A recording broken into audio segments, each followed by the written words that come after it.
Good morning, good evening, and every time in between. You're listening to Vintage Noir.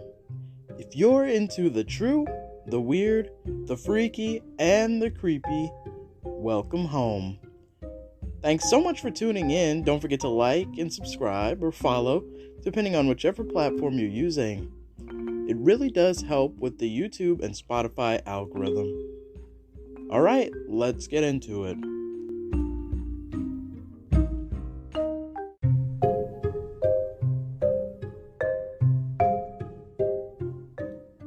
Humans have been dealing with fire since the beginning of time. It is one of the first things we, as children, are taught to be careful around and respect. It has single-handedly been one of the greatest discoveries of humankind. This is a fact. However, for every great thing we use fire for, there is a potentially equal to or greater danger.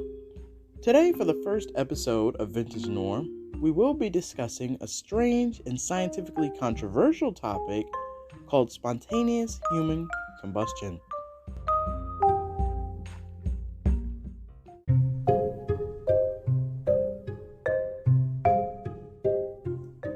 Spontaneous human combustion, or SHC for short, is a pseudoscientific belief that the spontaneous combustion of an alive or recently alive human body without an apparent external source of ignition can occur with seemingly no cause.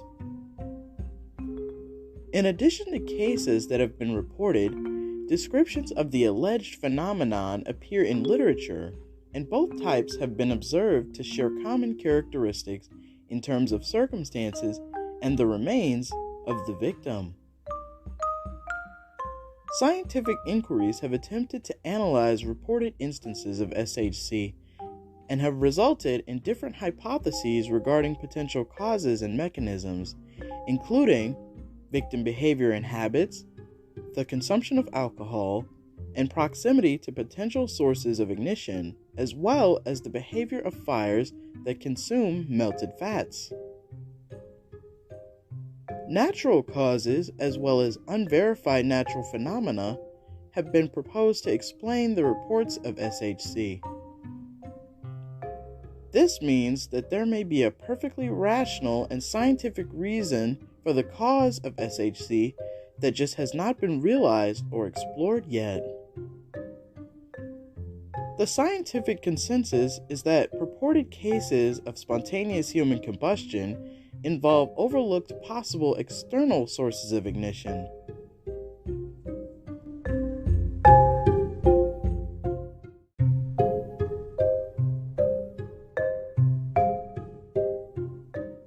There are several commonalities among the people that have been reported to have been victims of SHC. These characteristics include the victims being chronic alcoholics, usually being elderly females. The body has not actually burned spontaneously, but some lighted substance has come into contact with it. The hands and feet usually fall off. The fire has caused very little damage to combustible things in contact with the body. And lastly, the combustion of the body has left a residue of greasy and fetid ashes, very offensive in odor.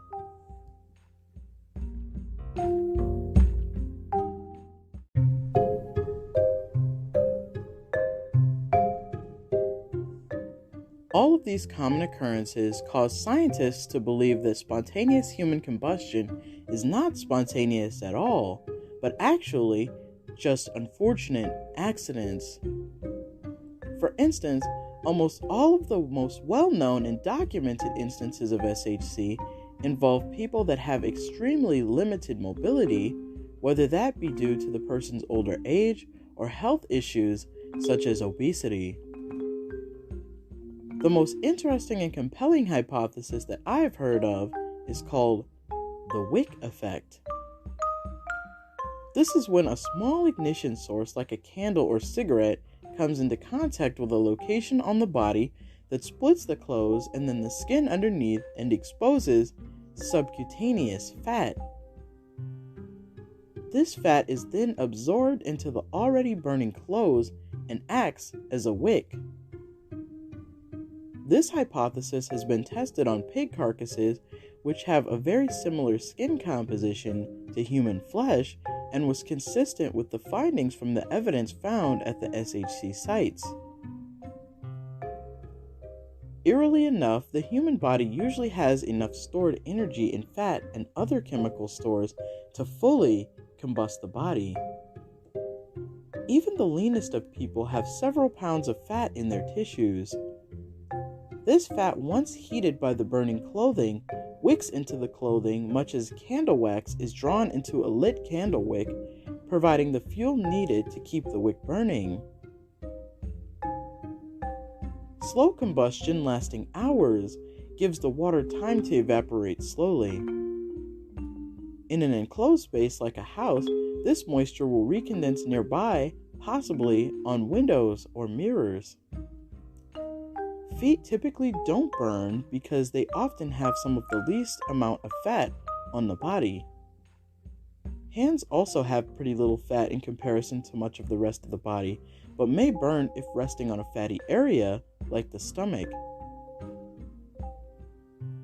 Another less likely explanation is self-immolation, or a sacrificial suicide by setting oneself on fire. This is usually done for political reasons and does not really match up with the evidence and scenarios described by the documented cases.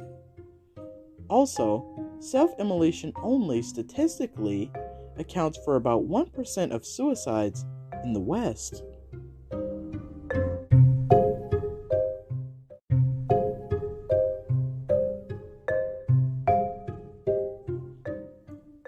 The most notable case in which it was thought of that spontaneous human combustion was the cause of death was a case involving a 67-year-old woman named Mary Reeser. On July 2, 1951, Reeser's landlord knocked on her door to check on her. The landlord grabbed the doorknob and felt that it was hot to the touch. This alarmed her, and the police were called. Upon entering the home, the police found Reeser's remains completely burned to ash, with, oddly enough, only her leg remaining. The chair she had been seated in was also burned up. Although this case had initially been thought of to be SHC, the FBI officially ruled out the possibility of spontaneous human combustion. The more commonly believed theory is the one I mentioned earlier, the wick effect. It was found that Reeser was taking sleeping pills and fell asleep while smoking a cigarette. It is believed that while she was under the influence of the sleeping pills, her gown caught on fire and she was burned to death. The floor around her was cement and the chair was wood. There was nothing else around her. This is why her and the chair burned, but not the rest of the home. The most recent case of a death being listed as spontaneous human combustion was in December of 2010. A man named Michael Farate's death was ruled as spontaneous combustion by the coroner named Ciaran McLaughlin. McLaughlin had this to say about the incident. The fire was thoroughly investigated, and I'm left with the conclusion that this fits into the category of spontaneous human combustion, for which there is no adequate explanation.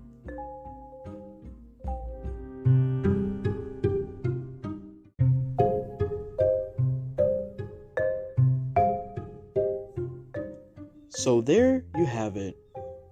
From what we've discovered, spontaneous human combustion seems to be more accidental than actually spontaneous or paranormal.